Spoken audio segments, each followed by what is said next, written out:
Hello friends, હું we are Patel. Welcome to physics classroom with we are Patel. વિદ્યાર્થી મિત્રો, પ્રકરણમાં અત્યાર સુધીમાં આપણે ઘણા બધા મુદ્દા ભણી ગયા. કાર્ય, ઉર્જા અને પાવર વિશે. છેલ્લે આપણે સંઘાત વિશેના મુદ્દા ભણ્યા. પ્રકરણનો છેલ્લો ટોપિક છે વિદ્યાર્થી મિત્રો, તે છે દ્વિપરિમાણમાં સંઘાત. દ્વિપરિમાણમાં સંઘાતનો આજે આપણે અભ્યાસ કરીશું. અત્યાર સુધી આપણે એક પરિમાણમાં થતા સંઘાતના બે થિયરી આની પહેલાં ભણી ગયા. એક પરિમાણમાં થતો અસ્થિતિસ્થાપક સંઘાત અને એક પરિમાણમાં સ્થિતિસ્થાપક સંઘાત. બંને માટે આપણે અંતિમ વેગ માટેના સૂત્રો મેળવેલા. વિદ્યાર્થી મિત્રો, હવે દ્વિપરિમાણમાં થતા સંઘાતની વાત કરશું. આપણે આની આગળ બે લેક્ચર પહેલાં એક પ્રેક્ટિકલ ડેમોન્સ્ટ્રેશન જોયું હતું કે એની અંદર એક ગોળો કોઈ સમતલ ઉપર ગતિ કરતો બીજા ગોળાને ટકરાય અને ટકરાયા બાદ બંને ગોળા અલગ અલગ દિશામાં આગળ વધે. બિલકુલ આકૃતિમાં તે પરિસ્થિતિ દર્શાવેલી છે. M1 દળનો પદાર્થ V1I વેગથી ગતિ કરતો સ્થિર રહેલા M2 દળના પદાર્થ સાથે ટકરાયા બાદ પૂરી શક્યતા છે કે બંને પદાર્થો અલગ અલગ દિશામાં ગતિ કરે. સામાન્ય રીતે કેરમમાં કે બિલિયર્ડ્સની રમત તમે બધાએ જોઈ હશે. આ રીતે લાકડી વડે દડાને મારી અને એ રમત રમવામાં આવતી હોય છે. અને લખોટી રમતી વખતે પણ આ ઘટના વારંવાર બનતી હશે. જો અથડામણ બાદ બંને એક જ દિશામાં આગળ વધે તો એક પરિમાણમાં સંઘાત થયો કહેવાય, અથવા તો સન્મુખ સંઘાત થયો કહેવાય. પણ અહીંયા આપણે દ્વિપરિમાણમાં સંઘાતની વાત કરવાની છે, જેમાં બંનેની દિશા અલગ અલગ હોય. તો વિદ્યાર્થી મિત્રો, અગાઉ ભણી ગયા તેમ કોઈ પણ સંઘાતમાં શું થશે કે વેગમાનનું સંરક્ષણ અવશ્ય થશે. બરાબર? તો આપણે વેગમાન સંરક્ષણના નિયમ પરથી આગળ વધીએ. કોઈ પણ સંઘાતમાં વેગમાનનું સંરક્ષણ અવશ્ય થાય. તો વેગમાન સંરક્ષણનો નિયમ જો સૌથી પહેલાં આપણે વાપરીએ તો આપણને આવું સૂત્ર મળે: M1 V1I બરાબર M1 V1F વત્તા M2 V2F. તો વિદ્યાર્થી મિત્રો, અહીંયા દ્વિપરિમાણમાં સંઘાત હોવાથી બંને વેગ, શરૂઆતના અને અંતિમ વેગ, બધા જ વેગ આપણે સદિશ સ્વરૂપમાં લેવા પડશે. તો અહીંયા આપણે M1 દળના પદાર્થનો પ્રારંભિક વેગ V1I તેને સદિશ લીધેલો છે. ત્યારબાદ બંને ગોળાના અંતિમ વેગ V1F અને V2F બંને તેને પણ આપણે સદિશ તરીકે લીધેલા છે. તમે સદિશોવાળા પ્રકરણમાં ભણી ગયા કે સદિશના બે પરસ્પર લંબ અક્ષ પર ઘટક પાડી શકાય. તો અહીંયા આપણે પરિસ્થિતિ એવી લઈએ છીએ કે V1I વેગ જે દિશામાં હતો, M1 દળના પદાર્થનો પ્રારંભિક વેગ જે અક્ષ પર હતો તે અક્ષ તેને આપણે x અક્ષ તરીકે લઈશું અને તેને લંબ y અક્ષ લઈશું આપણે. M2 દળના જે સ્થિર ગોળો હતો તેને આપણે બિલકુલ ઉદ્ગમ બિંદુ પર છેદન ધારી લઈએ. અને વિદ્યાર્થી મિત્રો, બીજું પણ ખરું કે સંઘાત બાદ બંને પદાર્થોના જે વેગ મળે V1F અને V2F, આ બંને પણ સદિશ છે એ વાત અહીંયા આપણે યાદ રાખશું. તો V1F અને V2F આ બંને જે સદિશ અહીંયા આપણને પ્રાપ્ત થાય છે તે બંને એક જ સમતલમાં છે. બરાબર? અને આ XY સમતલમાં બનતી ઘટના છે તેવું આપણે ધારી શકીએ. જો ઘટના ત્રિપરિમાણમાં બનતી હોય તો પણ V1F અને V2F બે એક જ સમતલમાં રહેશે. બંનેમાંથી પસાર થતો એક સમતલ મળે અને આ જ સમતલને આપણે XY સમતલ ધારી અને આ પરિસ્થિતિ મુજબ ગણતરી કરી શકીએ. તો વેગમાન સંરક્ષણના નિયમ પરથી M1 V1I બરાબર M1 V1F વત્તા M2 V2F લખી શકાય. વિદ્યાર્થી મિત્રો, આ સદિશ સમીકરણના x અક્ષ અને y અક્ષ પર જો ઘટક પાડી દઈએ આપણે, x અક્ષ પરના ઘટક પાડીએ. હવે V1I પહેલેથી જ x અક્ષની દિશામાં હોવાથી તેનો x ઘટક તેના મૂલ્ય જેટલો જ રહેશે, M1 V1 M1 V1I બરાબર. બાકીના બે જમણી તરફના પદોના ઘટક પાડીએ તો સદિશના ઘટકોની રીતો તમે અગાઉના પ્રકરણમાં સારી રીતે ભણ્યા છો.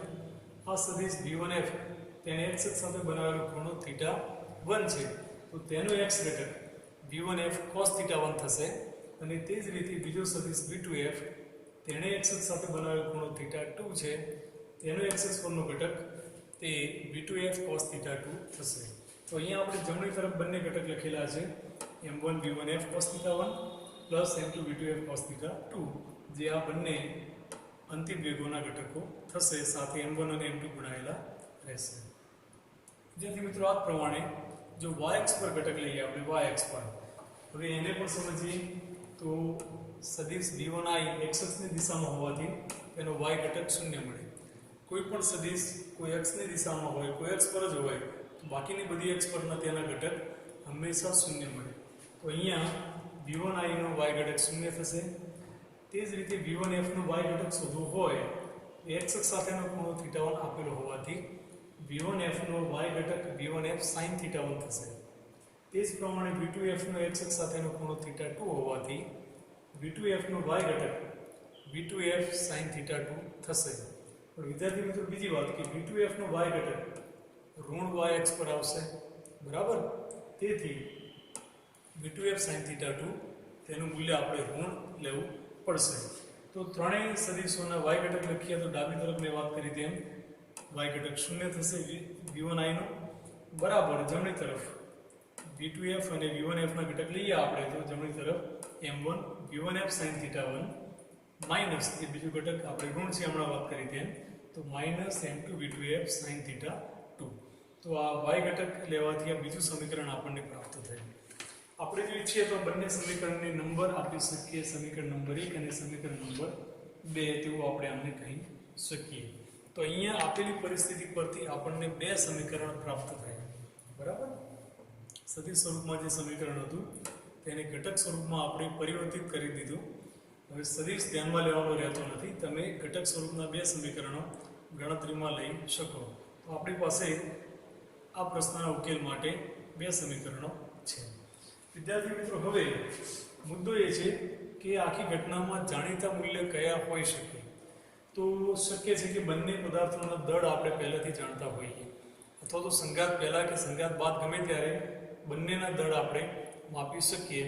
તો m1 અને m2 ના મૂલ્યો જાણીતા છે તેમ આપણે માની લઈએ, બરાબર. અને v1i એટલે સંઘાત પહેલા m1 દળના પદાર્થનો જે વેગ હતો v1i તે કદાચ આપણે પહેલાથી માપી લીધો છે તેમ માની લઈએ, અથવા જાણીતા વેગથી તેને ગતિમાં લાવ્યા છીએ આપણે, બરાબર. યોગ્ય બળ આપણે આપી અને આપણે ઈચ્છિત મૂલ્યનો વેગ તેને આપેલો છે.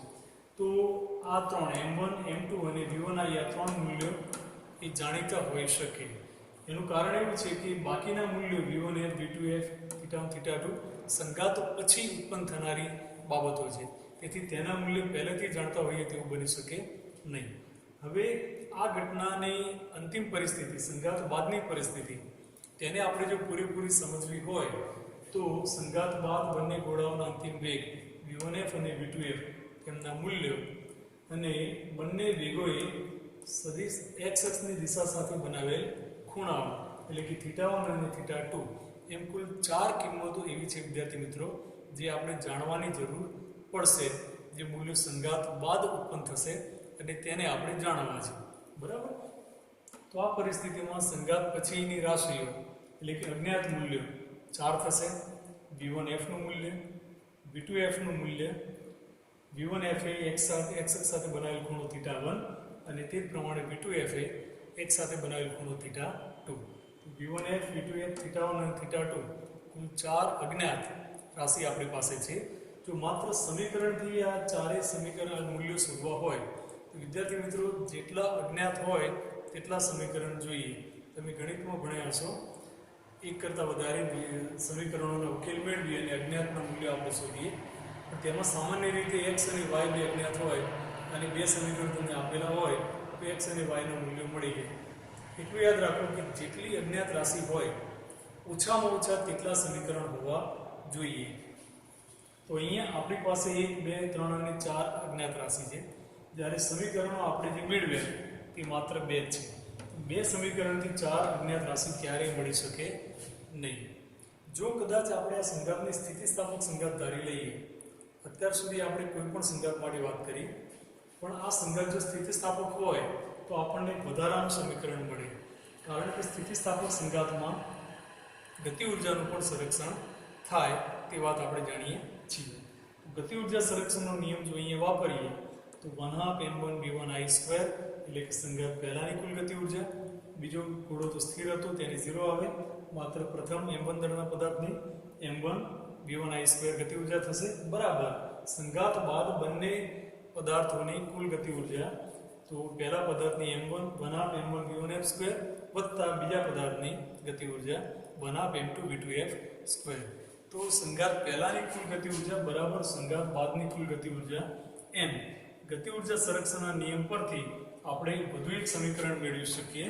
આપણે ઈચ્છીએ તો આને સમીકરણ નંબર 3 એવું નંબર આપી શકીએ. વિદ્યાર્થી મિત્રો હજી પણ 3 જ સમીકરણ થયા.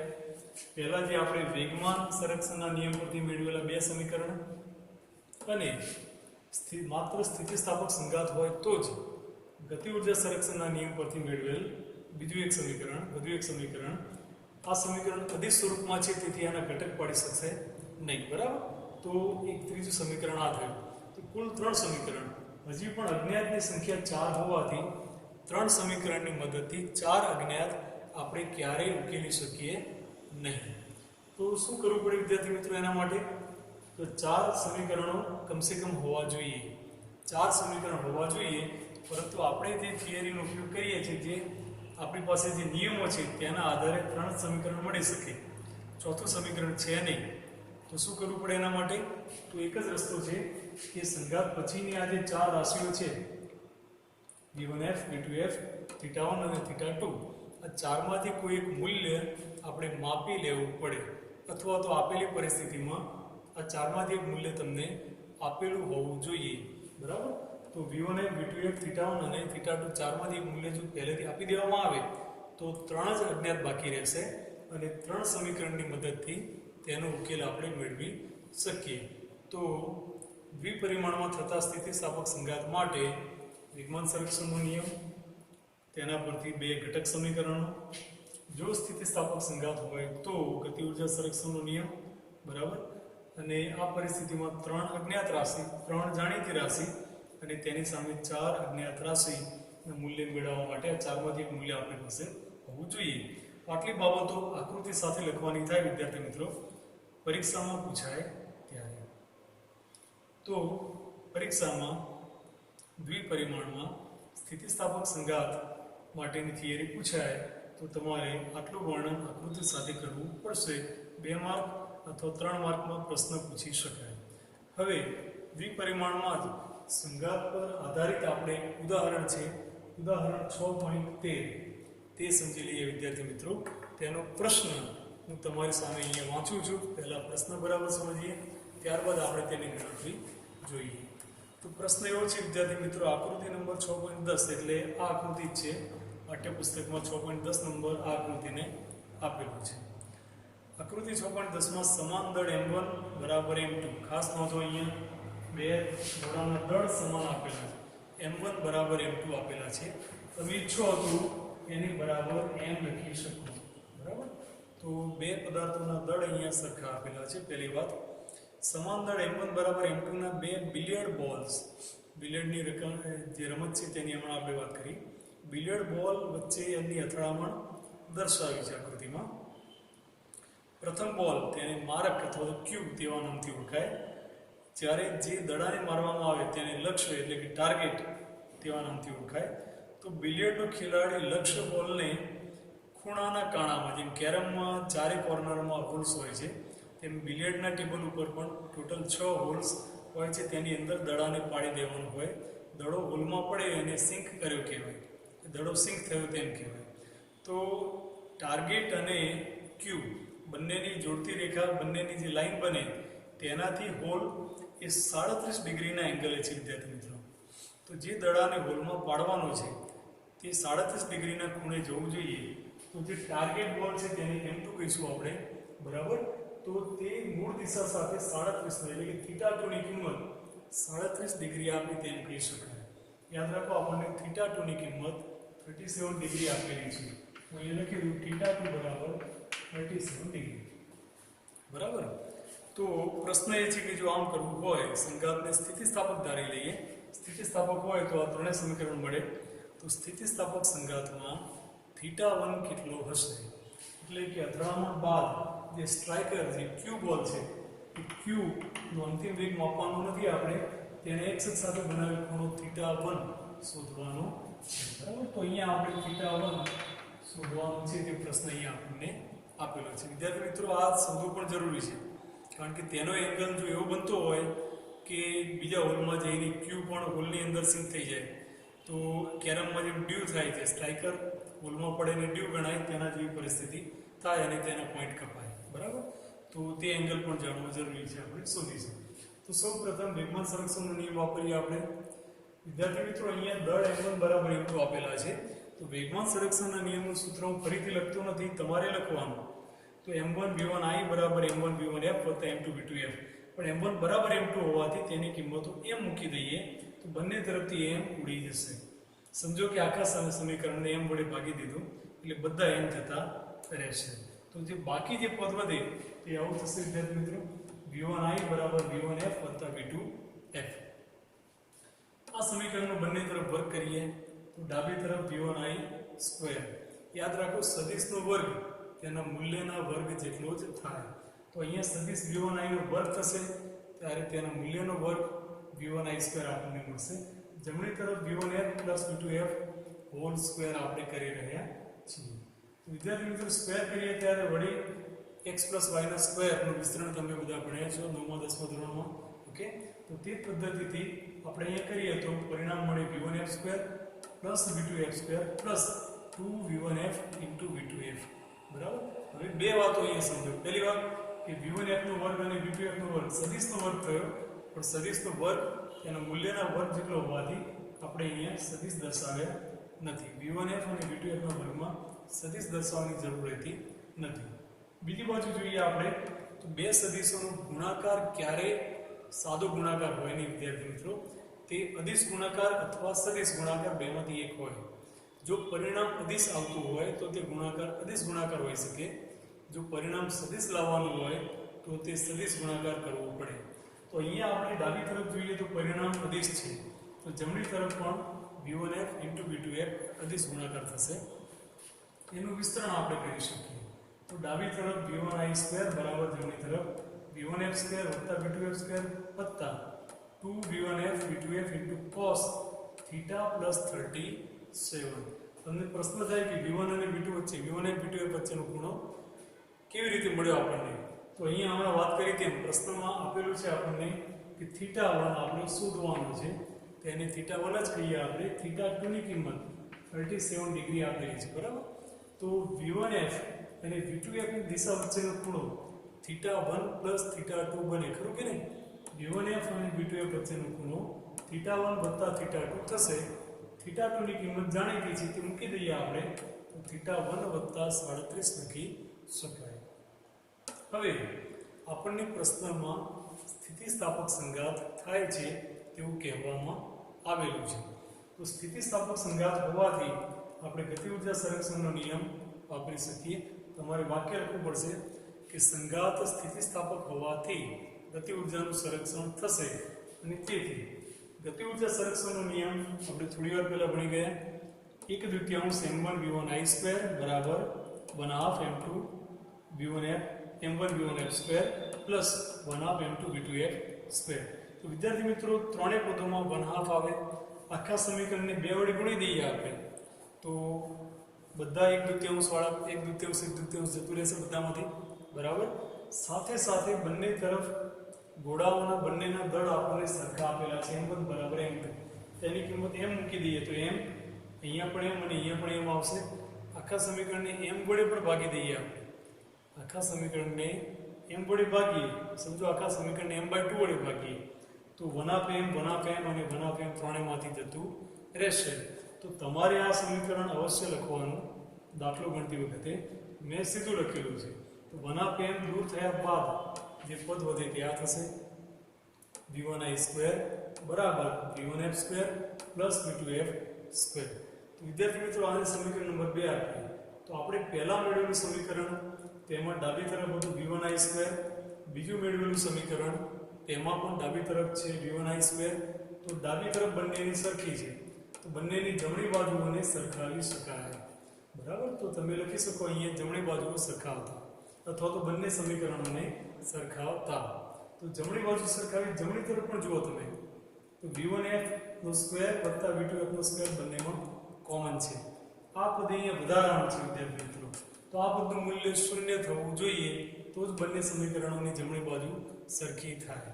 તો બંને સમીકરણો સરખાવો અથવા તમને તેમ ના સમજાય તો એમ સમજો કે સમીકરણ 1 માંથી સમીકરણ 2 ને બાદ કરતા, બરાબર, તો પણ ચાલે. તો સમીકરણ 1 માંથી સમીકરણ 2 ને બાદ કરીએ તો ડાબી તરફ 0, જમણી તરફ આ બંને પદ ઉડી જાય, આ પદ વધે તો આપણે લખી શકીએ કે 2v1f plus 2v1f v2f into cos θ1 plus 37 is equal to 0. બરાબર, તો આ એક સમીકરણ બન્યું.